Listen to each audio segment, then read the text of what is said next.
Hello everyone, welcome to week 3 of this course.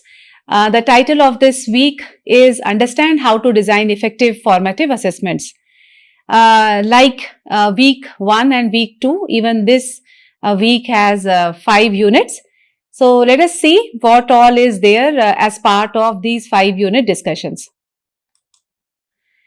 So in this unit, since this particular week is dedicated on the discussion of formative assessments, in the first unit, we will try to introduce the theory of formative assessment. What are some of the processes, what are some of the strategies around formative assessments. Unit 2 and Unit 3, we will have some discussion around the methods of formative assessment in the classroom.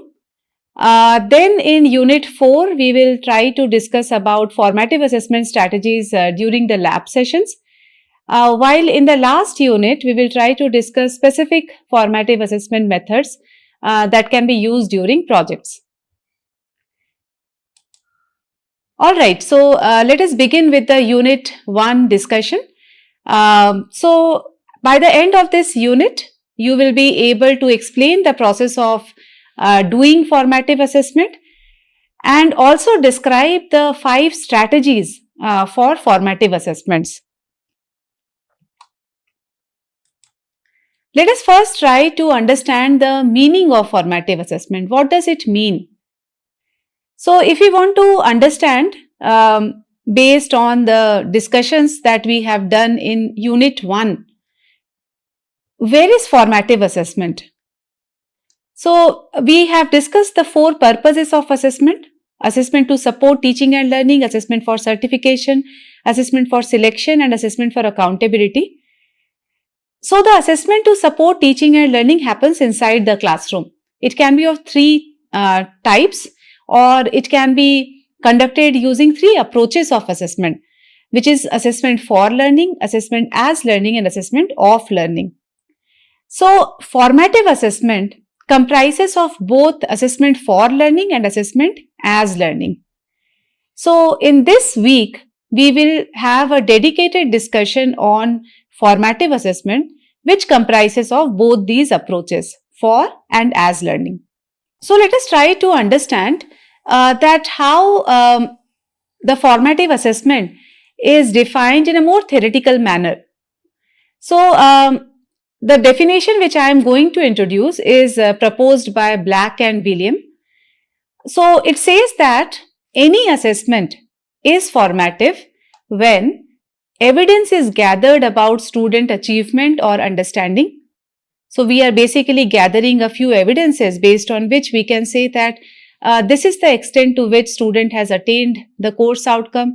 This is where are the learning gaps, some misconceptions. And then this evidence, how does it helps the instructor? It helps the instructor as well as the learner to alter future instructional steps.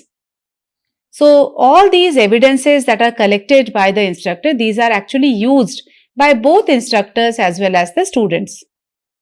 Thirdly, how will this kind of an approach help? This approach will help to improve students' course outcomes, students' attainment of the course outcomes. So I have tried to break down the definition into 3 parts. One is about gathering evidences, and then how do we use it, and how does gathering evidences and using the evidences helps. So if we have to understand it better, let us try to see this particular diagram, wherein there are 4 processes. We start by clarifying the course outcomes, because as far as the outcome-based education is concerned, all the processes in the classroom is aligned to the course outcomes. Okay, so the first step is probably have a understanding about the course outcomes. And then we are trying to elicit evidences of students' learning. Okay, and then we are trying to interpret those evidences. And based on our interpretations, based on our inferences, we are trying to act on the evidences. Okay. And you see, this is a cyclic process. So we will continue doing this process, we'll continue following this process till the time all our students have attained the course outcomes. Let us try to understand it using a specific example. So let us assume that the course outcome is identify the tension zone in a simple supported RC beam under bending and explain the need for tension reinforcement. Say this is the course outcome. Okay, this is a very basic level course outcome.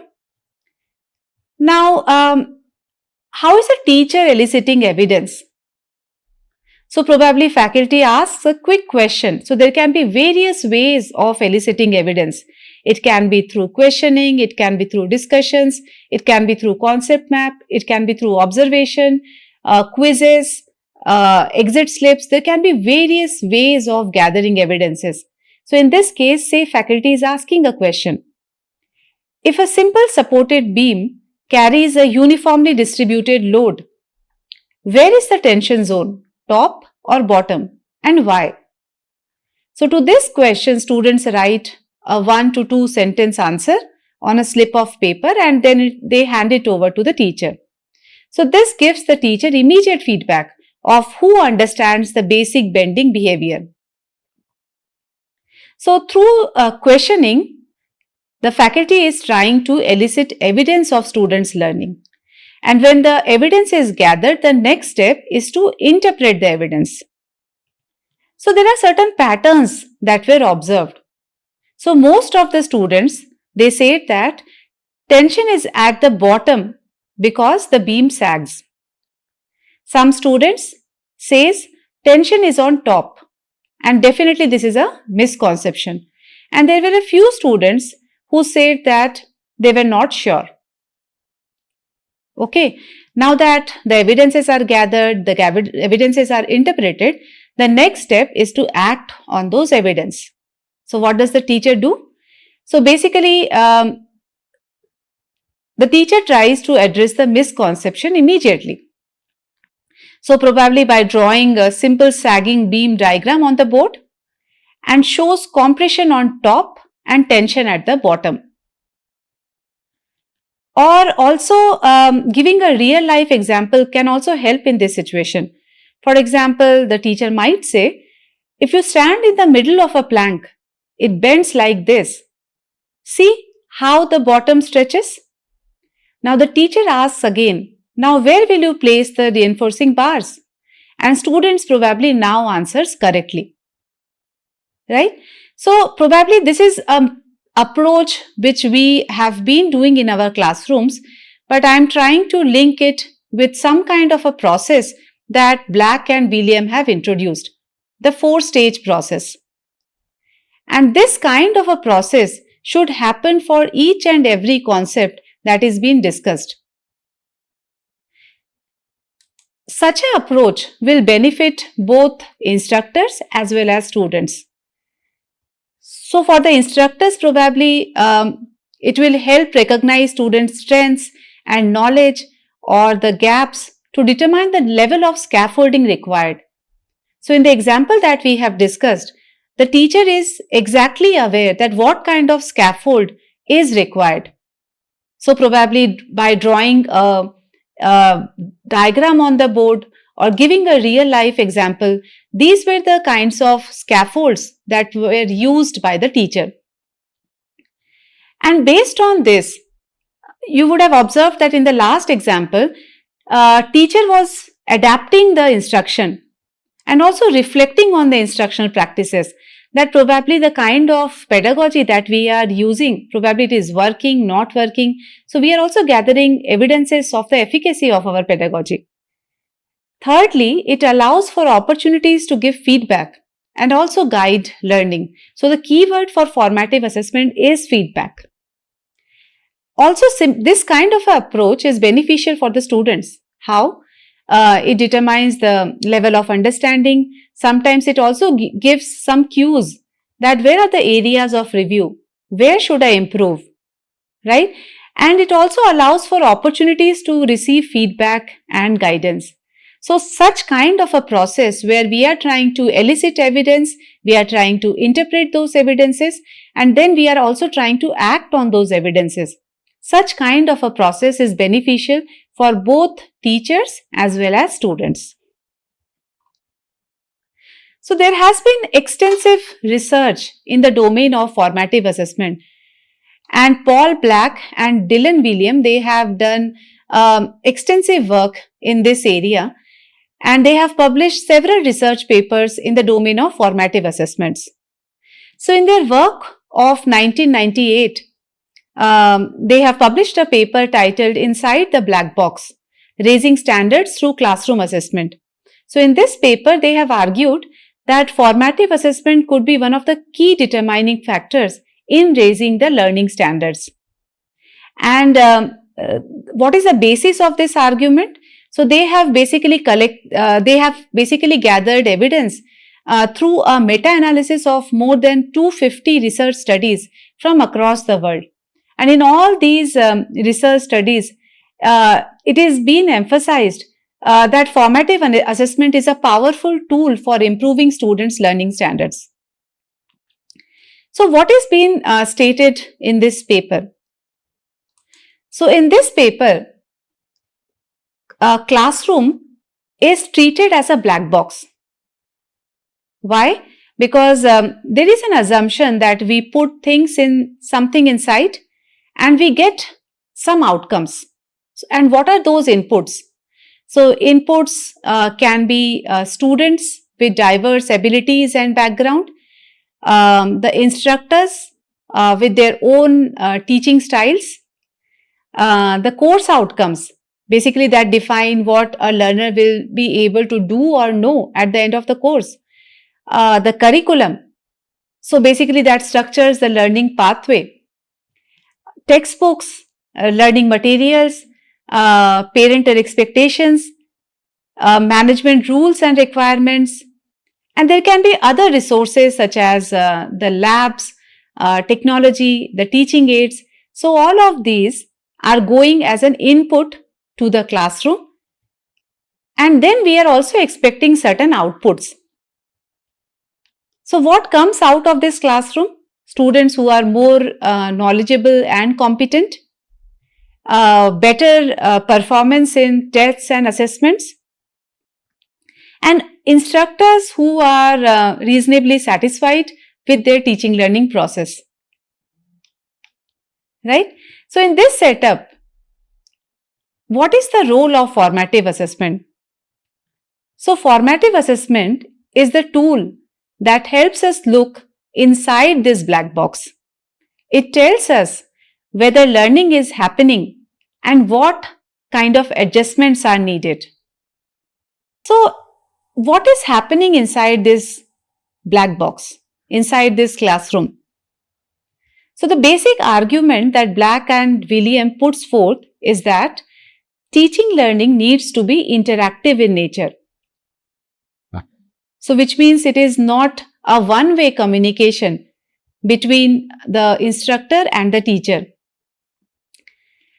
Why is this interaction needed? This is necessary so that instructors know about their students' progress and difficulty in learning, which varies individually, and use this information to adapt their teaching accordingly. Also, instructors can find out what they need to know in a variety of ways. It can be through observation, discussion, questioning. So there can be various ways of gathering evidences. And an assessment becomes formative, particularly when the evidence is actually used to adapt the teaching to meet the student needs. And a very pertinent argument that they have placed for classroom-based formative assessment is that it helps low achievers more than other students, thereby reducing the range of difference in achievement while raising the achievement at an overall level. So these were certain arguments that were introduced in the paper titled Inside the Black Box. It clearly states that formative assessment is a very, very powerful tool to improve students' learning.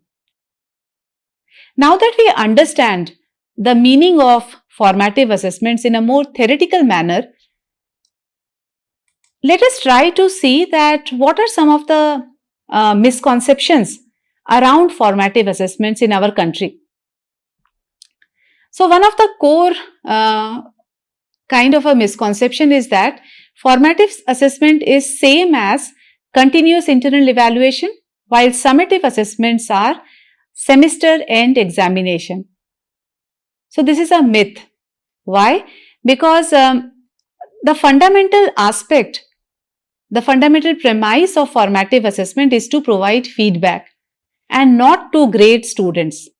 However, continuous internal evaluation, the outcome of continuous internal evaluation is grades, is marks, right? Sometimes we have seen that there is 20% weightage on CIE and another 80% weightage on SCE, right?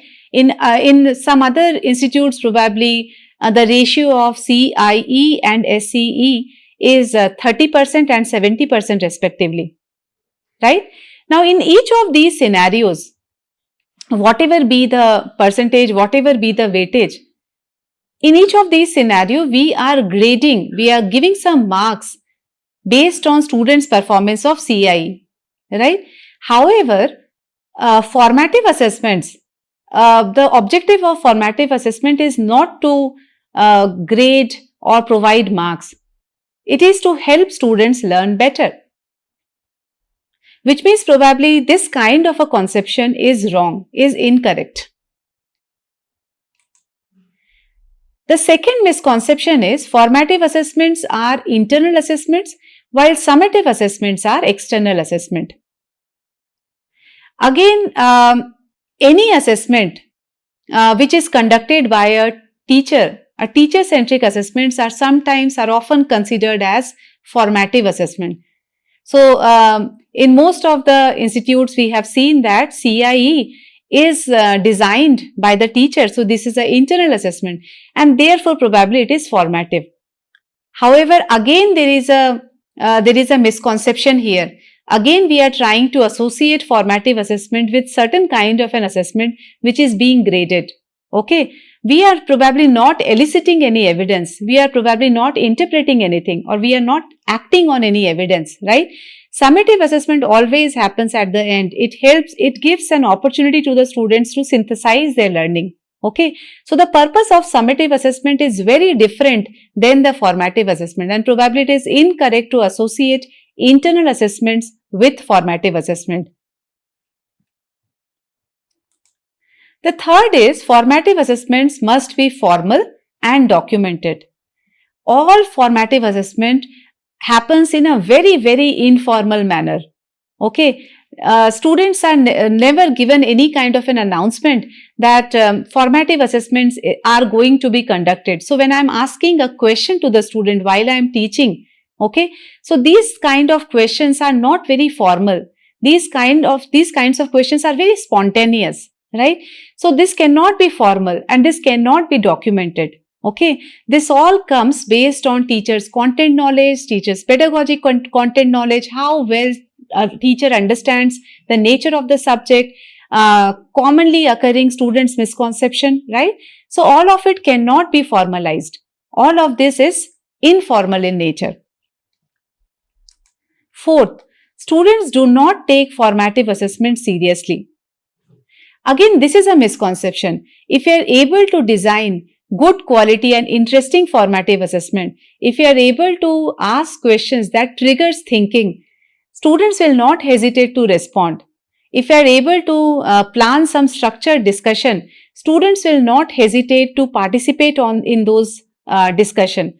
Probably this kind of a misconception also need to be changed, also need to be questioned. The fourth is formative assessments are extra work for the faculty. I would say that sometimes we try to see assessments and pedagogy as two isolated components, as two isolated processes.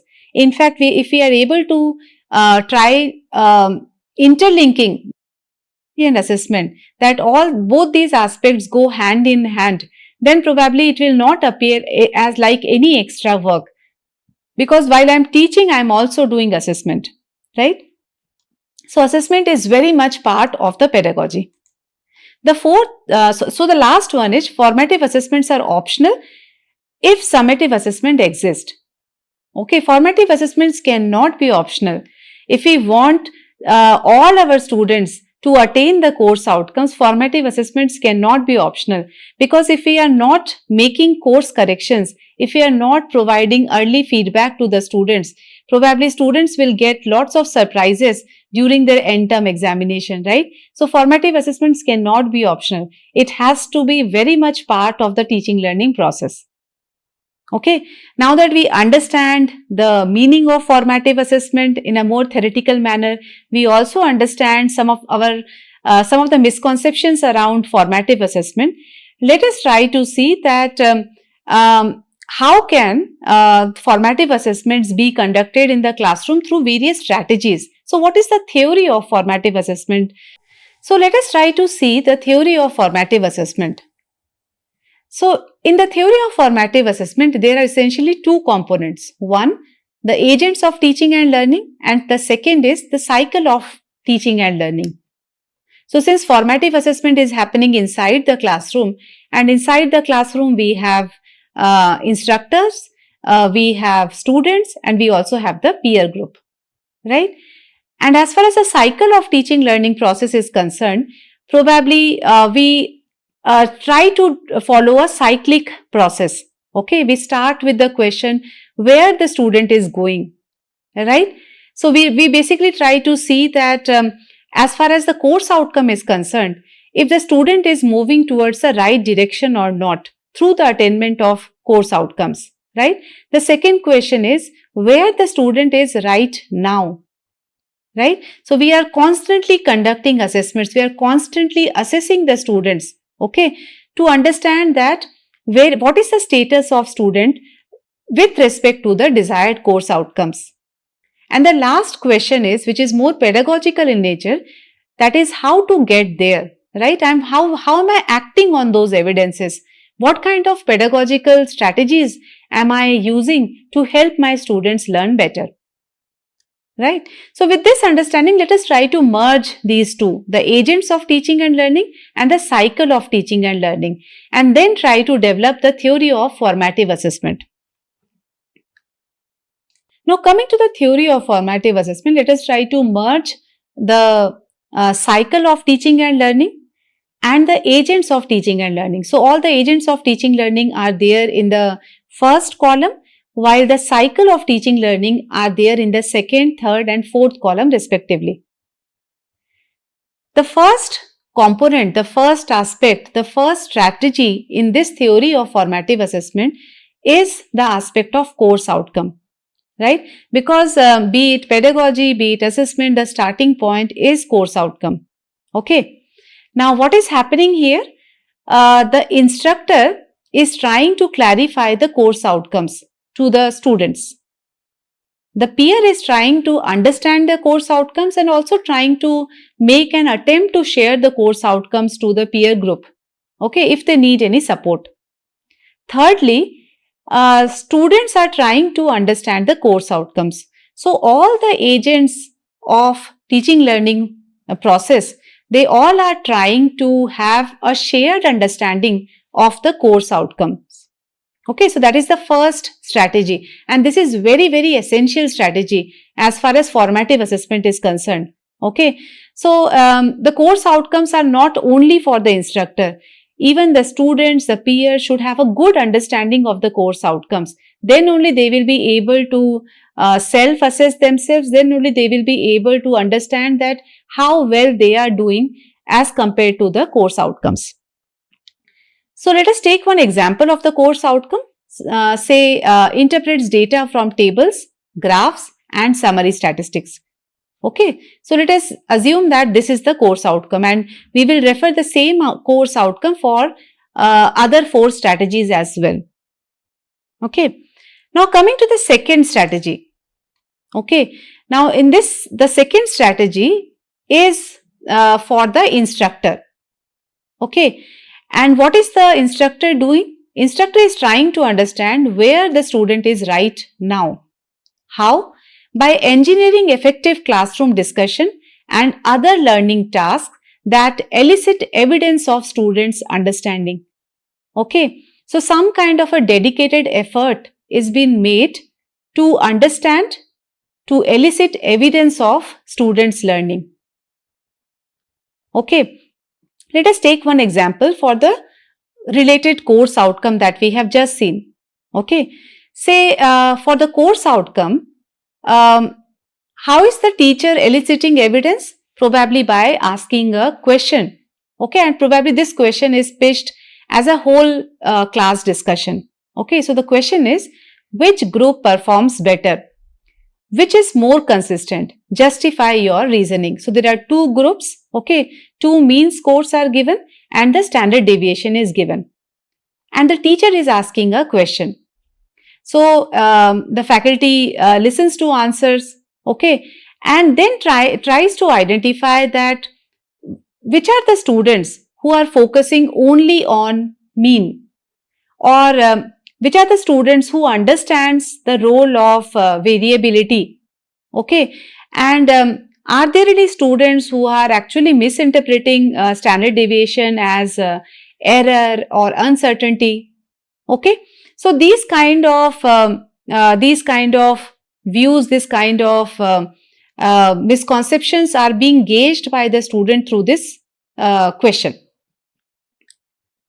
Now what happens after the evidences are gathered? Okay, what does the teacher do? Probably teacher is trying to provide some feedback to the student, right? So how to get there? Teacher is providing the feedback. So that is the reason that it is in this particular row. Instructor is providing the feedback. And what kind of feedback? Constructive feedback, which will help move learners forward. So let us see one example. So say the instructor provides the feedback. You identified that group B has a slightly higher mean. Now consider the differences in variability. Why might group A's higher standard deviation matter? Okay. Now the faculty member is trying to provide a feedback again through a question, right? A very specific question. Probably through this question, students will understand that where are the gaps. Okay. So now moving to the fourth strategy. The fourth strategy is for the peer group. Okay. Even the peer group can make some attempt, okay, to understand that where are they right now and how to get there. Okay, so you can see that as far as the fourth strategy is concerned, it is there in the columns of both where the student is right now and how to get there. Okay, so what is the fourth strategy? This is something related to peer assessment. So it says that activating students as instructional resources for one another. So the meaning of this is with respect to peer assessment.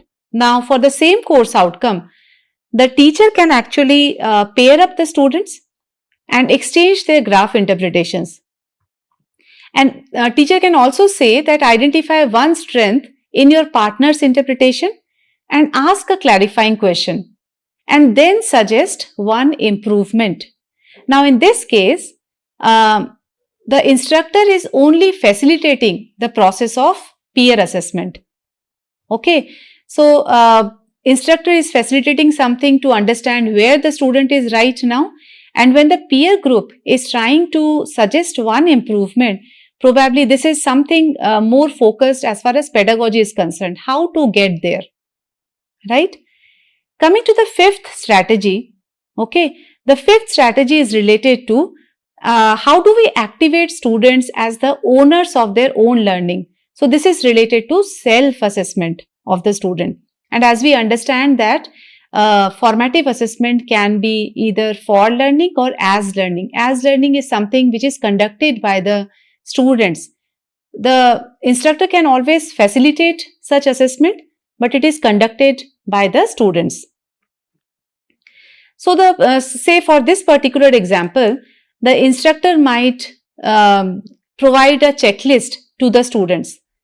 Okay, and students are self-assessing themselves with these cues. What are those questions? Say I can identify misleading elements in graphs. I can explain the differences between groups using both means and variability. I can interpret trends and patterns appropriately. I can justify conclusions using actual data values. I know when I need more information before drawing a conclusion. So through these questions, student is more aware about his or her understanding related to the course outcome, which is on the concept is related to mean, the central tendency and the variability, right? So through these leading questions, probably students will be able to better understand their learning.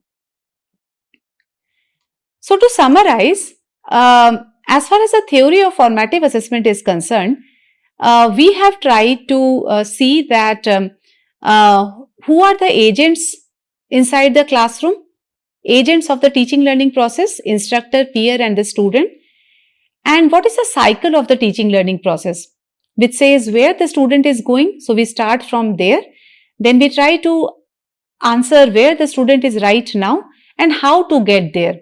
Okay, so when we have tried to merge these two, okay, and then we have tried to develop a two-dimensional table, and then we have tried to propose 5 strategies of formative assessment. So this theory of formative assessment is proposed by Black and William, okay, and in our subsequent webinars, we will try to focus on each of these strategies and also propose a few methods of formative assessment in higher education context.